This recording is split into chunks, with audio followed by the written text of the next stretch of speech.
Hi friends, எல்லோரும் எப்படி இருக்கீங்க? நல்லா இருக்கீங்களாங்க? ஆமாங்க, நாங்களும் ரொம்ப நல்லாயிருக்கோம். இன்றைக்கி வெள்ளிக்கிழமை காலையில் எழுந்திரிச்சதும் வாசல் தொளித்து குளித்து கோலம் போட்டு சின்ன அழகான ஒரு கோலம் போட்டாச்சுங்க. இன்றைக்கி வெள்ளிக்கிழமைங்கிறனால ஒரு சின்ன பூக்கோலம் போட்டுக்கிறோம் சொல்லி ஒரு பூக்கோலம் போட்டாச்சு. அப்படியே நம்ம வேலையை பார்க்க தொடங்கியாச்சுங்க.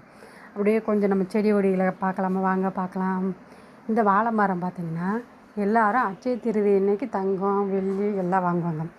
நான் அன்னைக்கு நம்மகிட்ட தங்கம் வெள்ளி வாங்குகிற அளவுக்கு நம்மகிட்ட பைசா கிடையாது.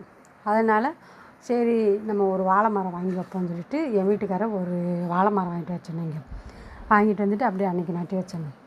அதுக்கப்புறம் கொஞ்சம் கொஞ்சம் தண்ணி விட்டு இருக்கிற செடியெல்லாம் அங்கே தூக்கி வச்சுருக்கேன் வாழை மரத்துக்கு பாதுகாப்புக்காக. இல்லைன்னா ஏதாவது போய் செடிகளுக்குள்ளே படுத்துக்கிறதா, அதனால் செடி வரமாட்டேங்குது. சரி அப்படியே வாங்க நம்ம கிச்சனை பார்க்கலாம். இன்றைக்கி காலையில் எழுந்திரிச்சி சாமி 2 விளக்கு போட்டு சாமி கும்பிட்டாச்சுங்க. அப்படியே கிச்சன் வேலையும் பார்க்க ஆரம்பிச்சு. கிச்சன் வேலையை பார்த்துக்கிட்டு இருக்கையிலே நம்ம பொடுசு அழுக ஆரம்பிச்சிச்சு. சரி அவனையும் நம்ம பார்க்கணும்லன்னு சொல்லிட்டு கிச்சன் வேலை அப்படியே கொஞ்சம் குறைச்சி வச்சுட்டு அவனை தூரியில் கிடக்கிறவன ஆட்டை வந்தாச்சுங்க.